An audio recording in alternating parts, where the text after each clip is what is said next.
Okay, hey, welcome to Mortgage Therapy with Chris Sorensen. This is the podcast where we break down the stress, the strategy, and the stories behind real estate and lending.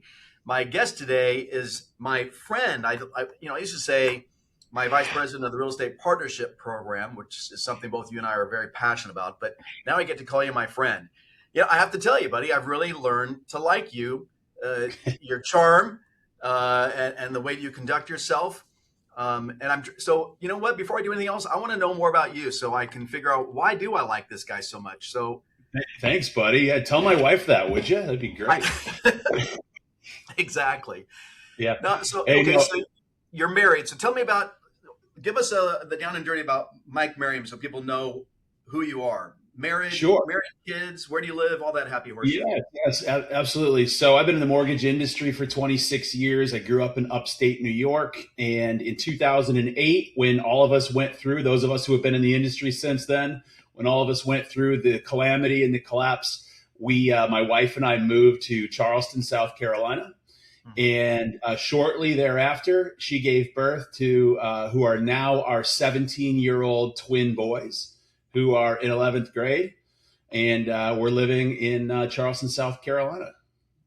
That is so cool. And so any kids before that you guys have, the two of you? One and done, man. Two at a time, knocked them out.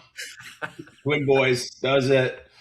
She wanted to go back to the drawing board. I said no, then later on regretted, said, it'd be nice to have a girl, run myself out a little bit, but that ship has sailed, brother. Understood. And so did you guys do sports, or what did you guys do growing up with the boys? Yeah, so lots of different things: baseball and basketball and football and wrestling and art and music and all the things. We tried to expose them to as much as possible and see what would stick. And now they're teenagers, so for those of you who have teenagers, not a lot of that sticks, but they're out there. Back around. I can tell you as a dad, they do come back around. Yeah, well, that's what we have to look forward to now is coming back around where dad and mom actually know something. And who knows, maybe some grandkids down the road. But yeah, we're in that time of our lives where we're, preparing for college and looking at the future and getting through senior year next year. So it's an exciting and interesting time.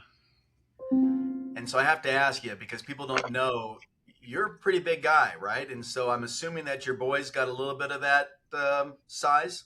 Yeah, they do. You can't tell sitting down. I always tell people I'm bigger, I'm smaller on Facebook than I am in real life.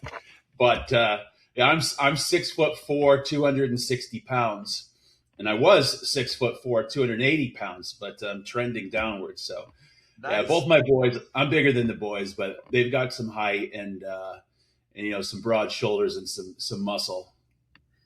Very cool. And so, all right. So, and we call this show, as I said, we call the show Mortgage Therapy because all of us do the therapy being in this business. And we act as mortgage therapists oftentimes to our real estate partners and our clients. But how does your wife put up with you being in this business? How do you, because I know I have to have those conversations with Shelly periodically. I'm sure you have to have them with your bride. Yeah, so a lot of wine, There's that. Yep. As we all know. No. She's actually, so she's an executive of a technology company. So she's actually really busy as well all day long and just constantly, on calls and on meetings and travel. So, we both work from home, but we literally do not see each other until like 7 p.m. So it works out well. We get to connect and that point, but we're both always at it. Well, and look, you and I have had these conversations, and so if you're watching this show, if you're watching this podcast, one of the things I always like to do is draw out of people like you, an anecdotal story, good or bad, of why we need therapy, right? Because unlike your wife's business, where she's probably dealing with constant professionals or consummate professionals on a regular basis, you and I don't always get that pleasure, right? And so I went on a rant the other day on social media, which got quite a bit of response because people obviously could relate to it. But yeah, there's sometimes, as I said, there are people on the real estate side of the transaction as well as the lending side who walk around with a can of gas in their hands, looking for a fire they can throw it on. Have you had a story here late you could share with everybody that you've had to deal with?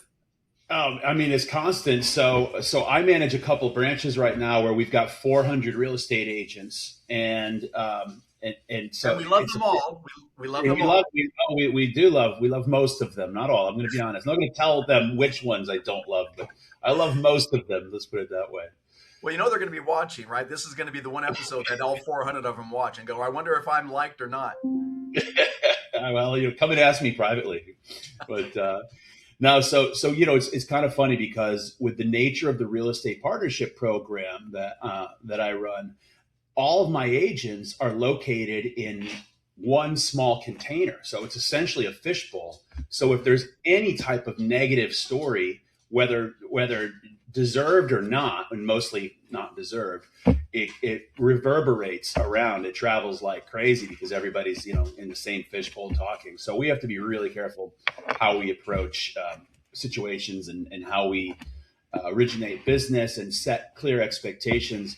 But yeah, man, there's always those agents. Like, it was funny what you said in your post, and this is where I really laughed, and I showed my wife. She was laughing too. You said, it's we're always miffed after you tell our mutual client that you've been in the business for X number of years and you've never seen anything like this before.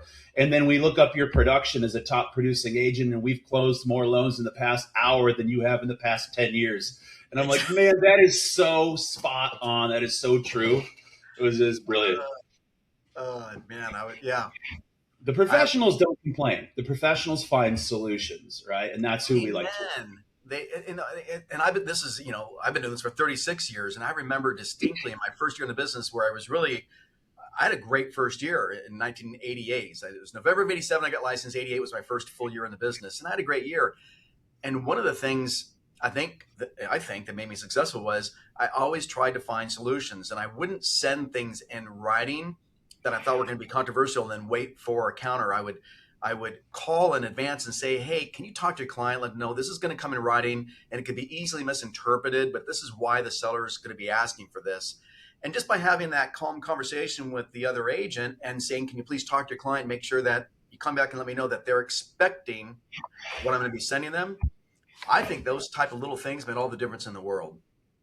Yeah, that goes a long way. It's all about having expectations and not creating surprises. And we're in a business where, look, there's going to be surprises a lot. So many things are predictable, but at the same time, they're not predictable just because of the dynamic nature of underwriting and processing and funneling loans through a system and making them saleable at the end of the day. With so many different variables that go into play, there's always going to be surprises. So the way you communicate around setting that up and say, hey, this is going to come out, prepare your client. And it also creates an opportunity to really work with that agent and the listing agent as a team and all on the same page rather than, as opponents all trying to race to get the deal to the table and get that paycheck that the agents are, very dependent on. It's different for us in the mortgage business because we can close 5, 10 plus deals a month, and the agents are closing that, a lot of them anyway, in a year. And the top producers are doing more. But so there's a large chunk of their annual income is tied to each loan. So I understand why real estate agents can be so emotional and effusive because it is high stakes. But it's always better to work together as a team. 100%. So you mentioned the real estate partnership program, and I know that this is something that both you and I are very passionate about. I'm going to tee you up if that's okay. So, for those that don't know what that REP program is, and we're not the only ones who have it, our iteration is something that we take a lot of pride in. And in fact, we just modified it here. This is, we're recording this on April 16th, I think, but on April 15th, we just came out with a new iteration that makes it very clean and simple for anybody who actually produces. But if you don't mind, from your perch, because I want this to be about you, share what was it about the program when I first talked to you about it that appealed to you, and why you think it's appealed to your partners, and why you're having such great success with it? Yeah, that's a great question, and thanks for teeing that up. And before I directly answer, I'll share kind of a funny anecdote, a funny story about how you and I even came to be working together, right? And for those of you that don't know, I said I've been in the mortgage industry for 26 years, but for the past, from 2019 through 2024, I was not actively employed by a mortgage company. I was a coach, and I would work directly with loan officers and mortgage managers and some executives, coaching them on best practices, growing their business, processes, sales, different things. And I literally worked with a couple thousand loan officers over that period of time. And I developed a cadence or a sales cadence to reach out to real estate agents in a precise order with precise scripting to get them to pay attention, receive your message, and then eventually become your referral partner. And I had called on you, Chris, going back to probably 2022 or early 2023. And I kept trying to get you to buy this for PRMG, right, and roll it out company wide. And like any sales cycle, there was back and forth, and I'd get your attention once in a while, and then you'd be interested, and then that would fizzle as you got busy and realized that I was not a priority, and my program was not a priority in your day-to-day life, right? So this went on for a couple of years, and finally, I confronted you, and I said, Chris, should I just stop following up with you, man? Because every time I feel like I'm getting close, you end up ghosting me. And then you looked at me and you said, well, you didn't look at me because you're on the phone. But you said very frankly, you're like, listen, Mike, let's cut to the chase. I'm not interested in your program, but you need to come and work for me because I've never seen somebody so follow up so often, right? And be so tenacious in your follow up. And I told you at that point, I said, dude, you don't want me. I haven't originated a loan in 6 years. I'll blow up your entire organization. And you said, no, I don't want you to originate a loan. Have you heard of our real estate partnership program? And I said, no. And you shared the details with me. And when I read that, I was like, holy crap, this is the future. And it's not only the future, it's the present. Yeah. And this is exactly where the industry is going. Yeah, thank you. And that's funny. I'd forgotten about that for a moment. You were very tenacious, and that that's the secret that's the secret sauce. I was talking to Tim Brahim the other day, yesterday morning actually. For those who don't know him, Tim Brahim is an icon of the industry.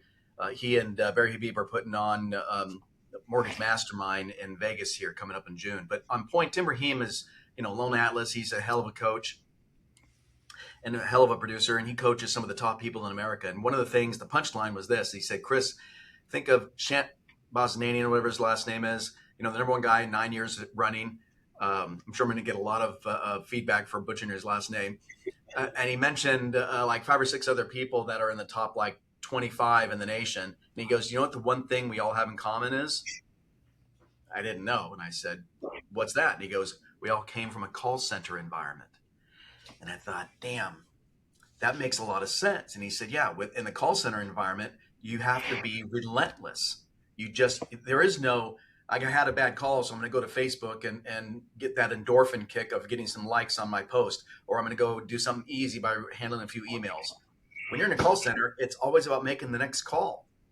And so I know that's what allowed me to be successful. As I was Mike Ferry's student, Tom's dad, where I was like, how fast can I get 99 rejections to get that one yes? Because like Mike Ferry says, even if you suck, I'm paraphrasing, but his message to me and the audience back in '88 was, look, even if you suck at your job, one person out of 100 that you actually talk to and ask for the business is going to say yes out of dumb luck, or maybe because they feel sorry for you, but it doesn't matter. They're going to do business with you. So how fast can you get 99 rejections? I'm like, I can get rejected with the best of them. On point. That was just my big brother advice to any of you people that are struggling. Be like Mike Merriam. This guy would not let go. And I think that's the key to the success of this business. But on top of that, it's also not only working hard, but working smart and making sure that you maximize your ROI on every time you source a client. Realtors, hear me and then listen to what Mike's about to share. You bust your ass and go out there and prospect. You buy Zillow leads, you call all those leads and follow up on them. You spend time away from your loved ones and your children on a weekend to go to hold an open house because that's what you have to do. I mean, you bust your backside. And you also are mortgage or just therapists in general to buyers who are trying to decide what home to buy after they've looked at 25 homes with you. I mean, it's a hard job. I've done it. And so to be able to maximize the return on your investment of time by not only making money on the real estate side, but also on the lending side is just good business. And it makes you more well-rounded, better educated, better able to serve your clients' needs if you have a mortgage banking affiliation the way that Mike and myself want to set you up. So Mike, talk about that, because that's what you're selling to, in your case, this big, huge office you have of 400 agents and more. So talk about, and maybe get into some details if you feel comfortable. Absolutely. Yeah. So just real quick, the genesis of our program, the real estate partnership program that we call REP for short, is that in December of 2022, HUD issued a mortgagee letter, which is essentially their way of giving guidance to our industry. And in that letter, they reversed their longstanding opposition to dual role employment and dual role compensation, which just means that a real estate agent can be party to the real estate transaction and make a commission on real estate, and the mortgage transaction and make a commission or override on the mortgage transaction. And this was never allowed by HUD before. It was allowed by Fannie Mae and Freddie Mac, but mortgage companies and real estate companies never really could scale this because HUD didn't allow it. So that reverse course really caused a seismic shift in our industries. And Chris, as you know, PRMG went out as a forward-thinking company and engaged outside counsel to put together a very expensive investment of a 13-page attorney opinion letter, which rolls out exactly how this is compliantly and legally done. And we created our program in in alignment with that letter to make sure we don't run afoul of RESPA specifically, but really any regulation. And that as one of the largest independent mortgage companies in the United States, we're protecting ourselves because we have more to lose than, a Joe Realtor and Sally Realtor. But in doing so and protecting ourselves, also protecting our real estate partners. And so fast forward a few years, and this has been operating fairly flawlessly. And like you said, there was a recent development that really opens the door. And just a sneak peek on that, I'll talk about it a little later. But real estate agents now do not require a mortgage license to be able to receive compensation on the mortgage loan. So that opens the door for every agent out there to leverage each of your transactions or turn one transaction into two revenue streams. And that's usually important for a number of reasons, right? It's not just to make more money, which is great. We all want to make more money. But it's also, as an agent, it gives the agent a creative and strategic advantage from their competition, right? For a number of reasons. A, we're seeing our industry consolidate. Everybody is seeing downward pressure on commissions and downward pressure on profitability, both on the mortgage side and the real estate side. And so real estate agents are having to cut commissions and do more to win deals and chase leads around, right? And I don't know the exact numbers, but I know there's about 100 times more leads than there are transactions in a year. So agents are just chasing these leads down and having to go right to the floor on commissions to win deals.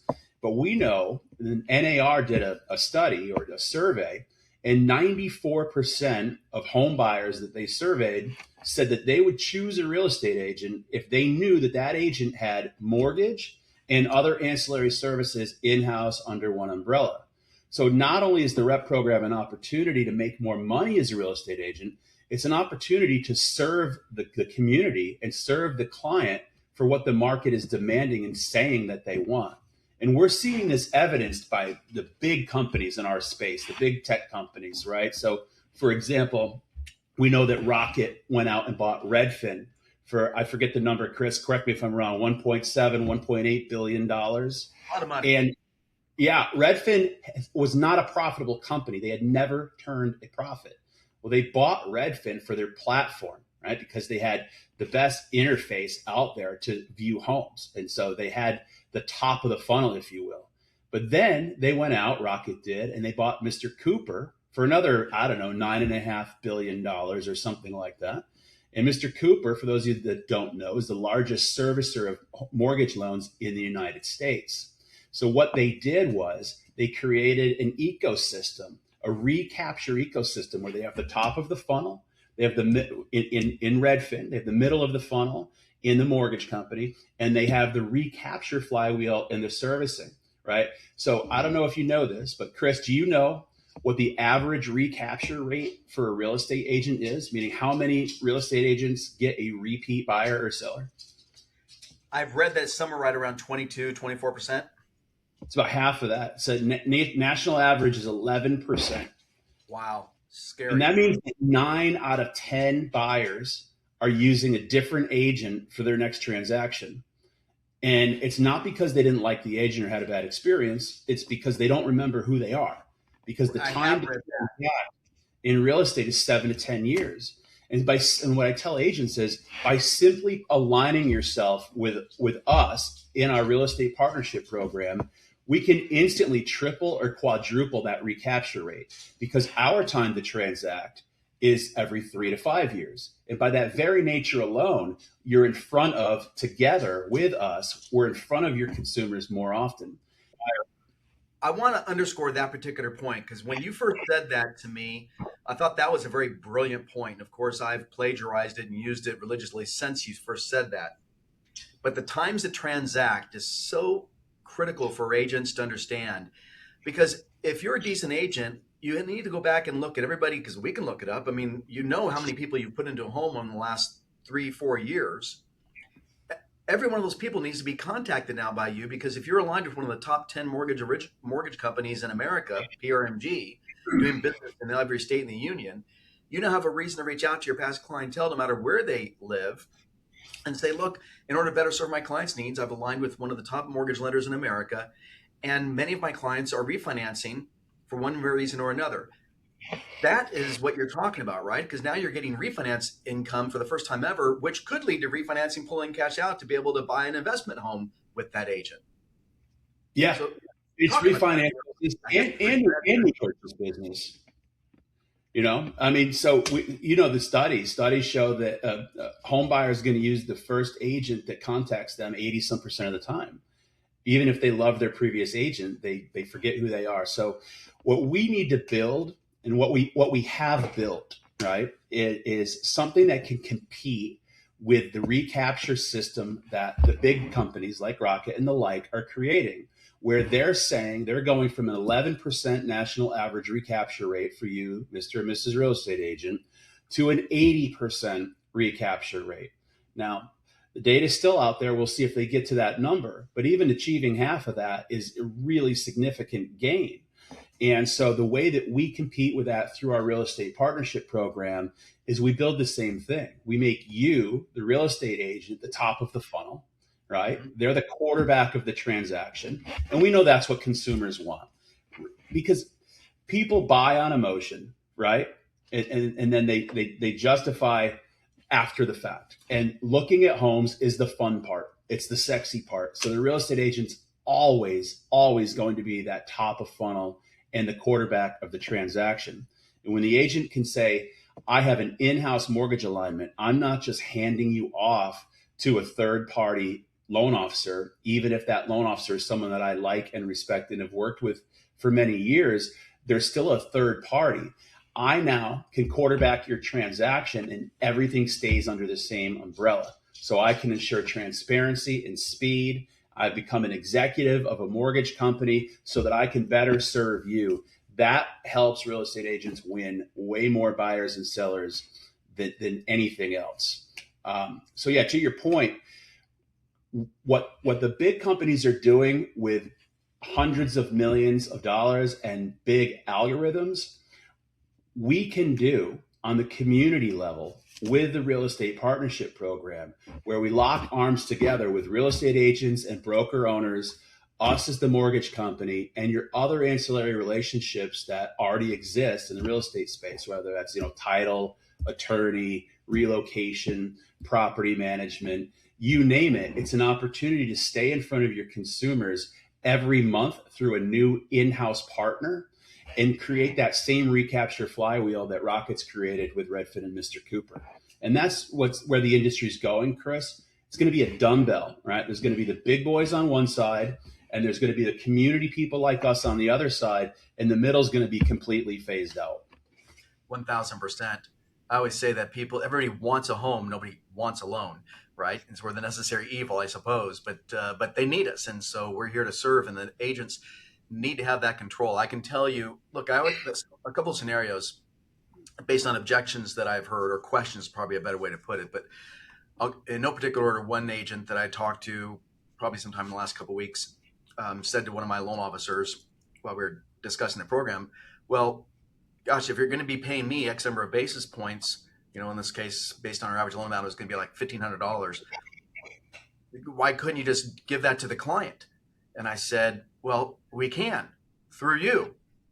I mean, if you don't want the money yourself, use that as part of your calling card to be able to, in part of your sales pitch, to say, hey, when you do business with me, I'm going to automatically, as the agent, give you X number of dollars on average of a credit. I'm going to cover your cost of the appraisal. I'm going to cover your cost of credit, et cetera, et cetera. So my answer here was, absolutely you can. We're gonna set these monies aside for our company's future growth. We're going to invest in a proven commodity, you, a top producing agent.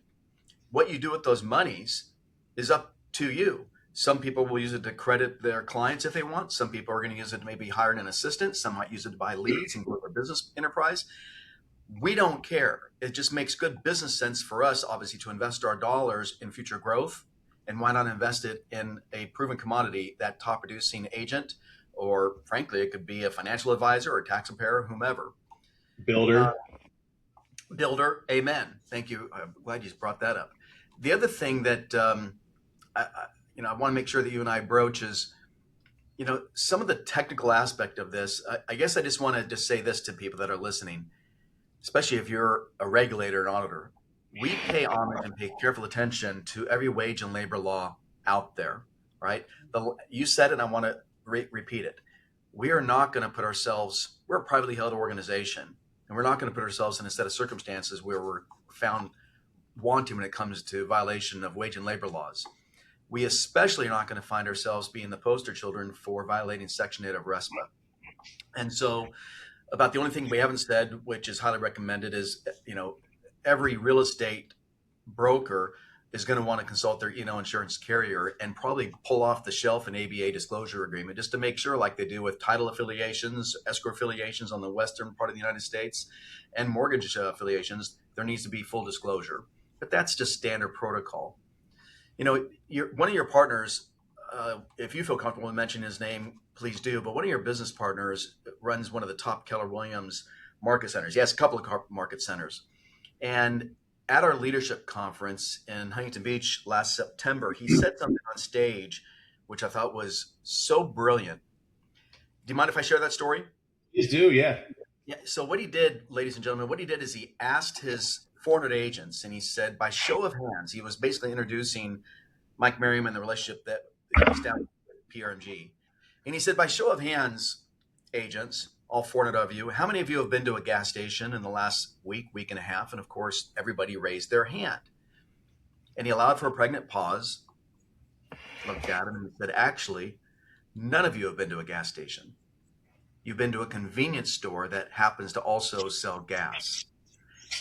And man, that was such a mic drop moment. He was conveying to them that the world has changed and you've got to change with it. You cannot be Blockbuster and think that everything's going to be okay, because what's worked in the past will continue to work in the future. And you nailed it when you talked about Rocket. We are being set up by the tech giants to be antiquated. Real estate is still hyperlocal. Thank God it is an emotional purchase for people. This is where they see their, daughter come down in her prom dress down the stairs, or they see, their 5-year-old sees the red bike under the green tree on Christmas morning. This is a very emotional thing. So we're helping fulfill the quote unquote American dream.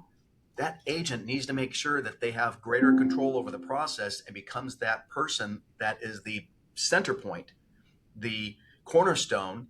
And now the client has no reason to go anyplace else other than that one-stop shopping buyer borrower experience.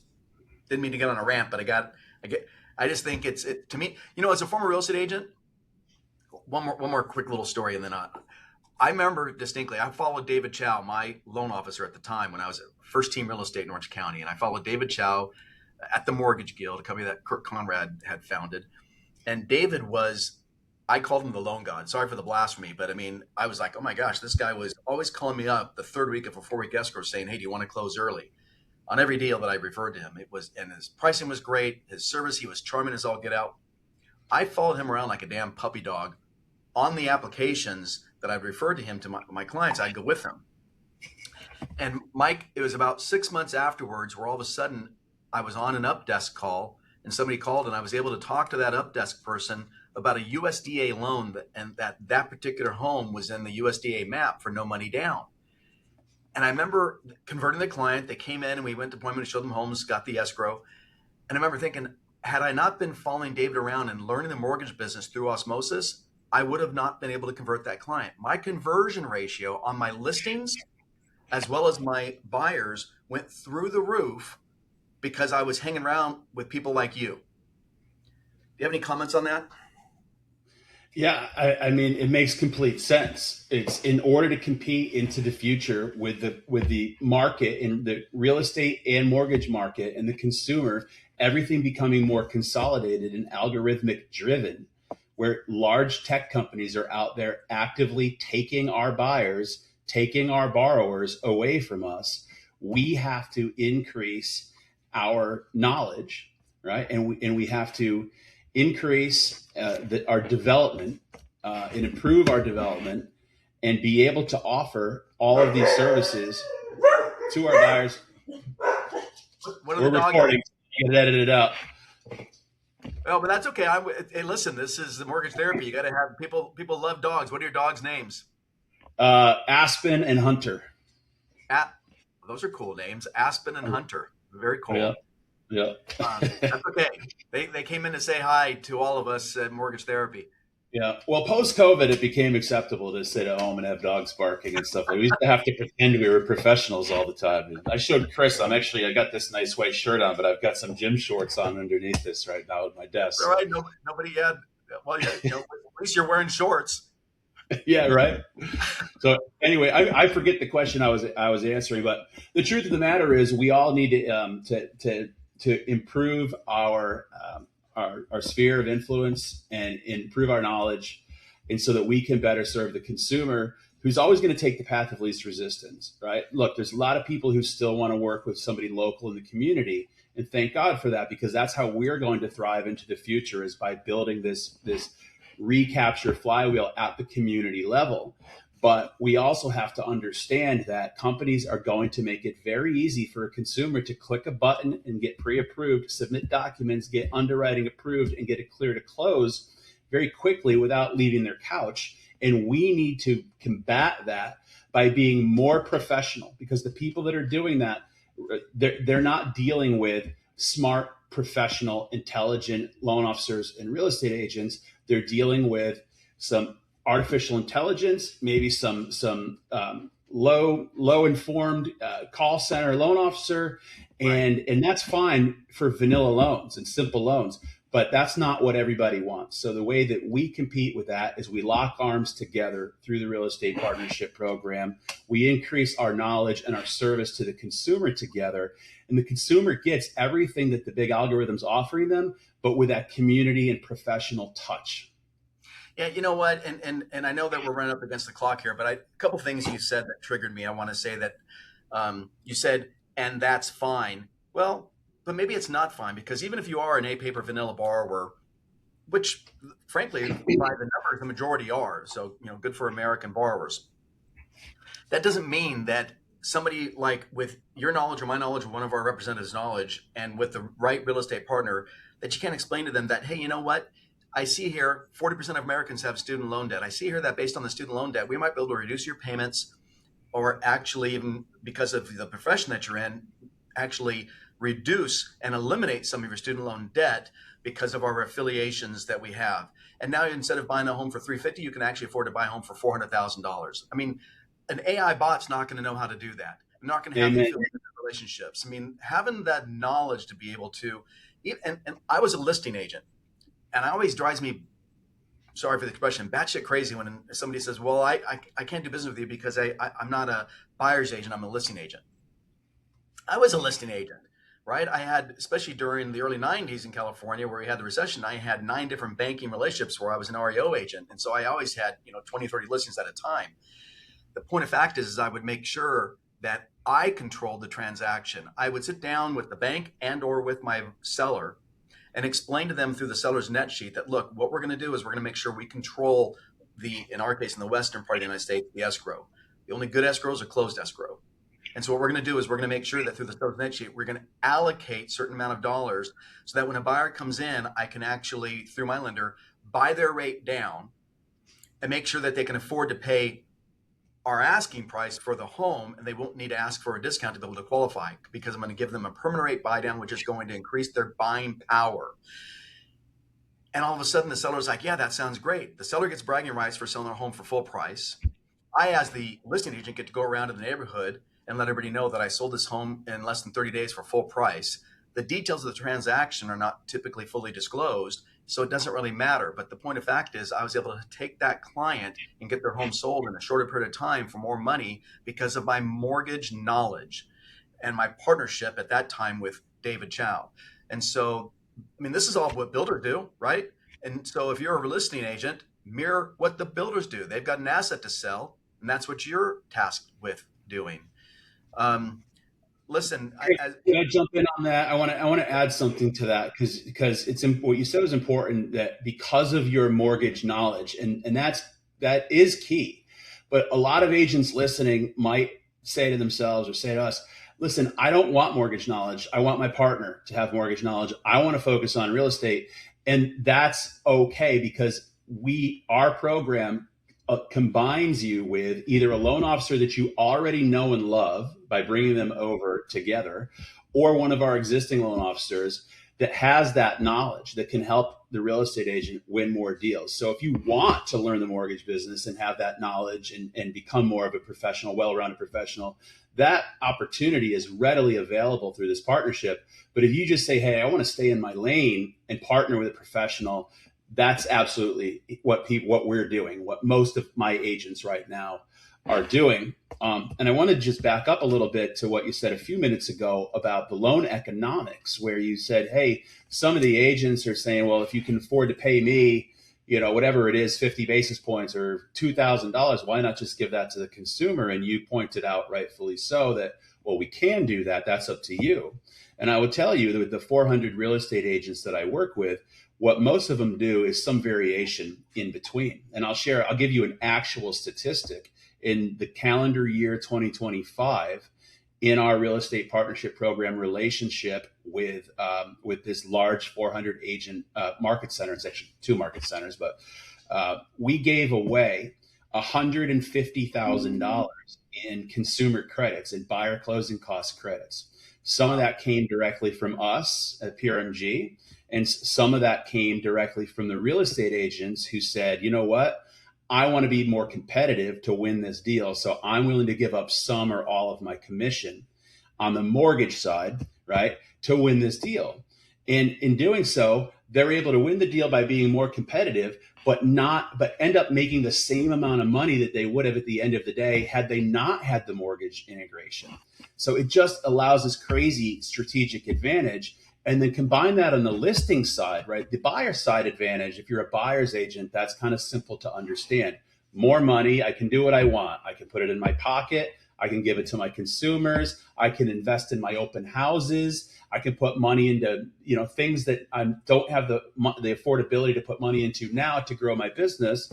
But on the listing side, I don't want to gloss over that. There's a huge strategic advantage on the listing side, because what we do is we tell all of our agents, hey, any listing that you have, advertise where legal and where appropriate, that you have special financing available through your lender at PRMG. And we're able to give closing cost credits, or as you mentioned, interest rate buy downs to any buyer of that listing that uses us for their loan. And that, like you said, Chris, increases the likelihood that they're going to get a full price offer and move that house quickly. And it's great for us because we're capturing business we don't normally capture, which is off the listing side. So we can afford to be more aggressive in the credits that we give. And I'll say one last thing on loan economics. The economics have always existed in the loan to invest in relationships with real estate agents and referral partners. Our industry has done that historically through MSAs, called marketing services agreements, and joint ventures. And when we look at the results of those historically, they perform very, very poorly, less than a 10% capture rate on average nationwide. And the reason for that is it's only the broker owner that participates in those economics, and the real estate agents largely don't get anything on it. So there's no incentive to use the mortgage provider in those relationships. Our real estate partnership program eliminates the need for that. It brings everybody under one roof. Everybody participates in the upside. So it's not that we're giving money away to somebody and our loan officers are losing money or the consumers are being charged higher rates. They're absolutely not. We've reallocated the economics of the loan that have always existed so that we can now operate at scale. And when we operate at scale, costs go down. So everybody wins. And the primary winner is the consumer. And that makes the real estate agent successful, and that makes us successful. And that's a great mic drop moment right there. So, Mike, I don't know if there's anything else to add other than that. I would just, how about this? What's the call to action? What would you suggest people do if somebody watches this and says, I'm interested, let's make sure you're promoted? Yeah, I would say reach out to me. My contact information should be somewhere on this video, right? But reach out to me directly. And let's have a conversation. Let's spend 15, 20 minutes together. Let's take a look at your business and see how this could help you. And I'll point blank share with you, hey, this is the total amount of money that you could earn or that you could have earned last year but didn't because you were not on board, right? And that you can earn moving forward. And these are all the things you can do with that. And then it's as simple as that. Once we have those conversations and it clicks in the real estate agent or the broker's mind, the next step is filling out an employment application. We just created a brand new role that went live on April 15th called an outside business development specialist. And that allows a real estate agent who does not have a mortgage license to join our company as a bona fide employee, which there's a carve out in RESPA guidance that allows us to compensate bona fide employees on mortgage transactions. And that's one of the many reasons why this is very compliant. But we hire you as an outside business development specialist. The cool thing, Chris, is it turns out that business development activities for a real estate agent are identical to business development activities for a loan officer. Source and convert buyers of real estate, right? So there's no extra work. It's just put your mortgage hat on, all right, and be compensated for it on the mortgage side. It's really a no-brainer. I have had conversations with agents that heard about this program for the first time, filled out an employment application later that day, and were PRMG employees 5 days later. And I've had ones that kicked the tires for much longer than that, but it's a very simple process that I'd love an opportunity to explain to you. We had a conversation yesterday with one of our loan officers and a real estate agent, and the guy kept trying to find out what the catch was. He's like, well, this is a no-brainer. Why wouldn't I do this? He's a top producing agent up in Idaho. And I said, well, candidly, his name is Robert. I said, candidly, Robert, I can't think of one. I mean, you can try to poke holes in it, but you're already doing the work. Why not get an override for that work and then use that override obviously to enhance your business and take care of your clients? And so he was a one and done, and we're seeing more and more of that. So I can't thank you enough. You are a good man, and I do appreciate, one of the things Paul Rosso, our CEO, and I both have commented to you directly was we appreciate the fact that you do pay attention to the details and the compliance aspect of this. So with that, I can't thank you enough. Listen, thanks for listening to Mortgage Therapy. I'm Chris Sorensen, your host, and this has been Mike Merriam, our Vice President of the Real Estate Partnership Program. If you found value in today's episode, be sure to subscribe, leave a review, and share with someone who could use a little more mortgage clarity. And so with that, I just say thank you, Mike. You're a gentleman and a scholar, and I appreciate it. And I hope people that watch this will take some action with us or anybody, but they need to do something to make sure they're taking better care of their clients. And don't be left behind, and don't find yourself on the outside looking in. All right. Thanks, everybody.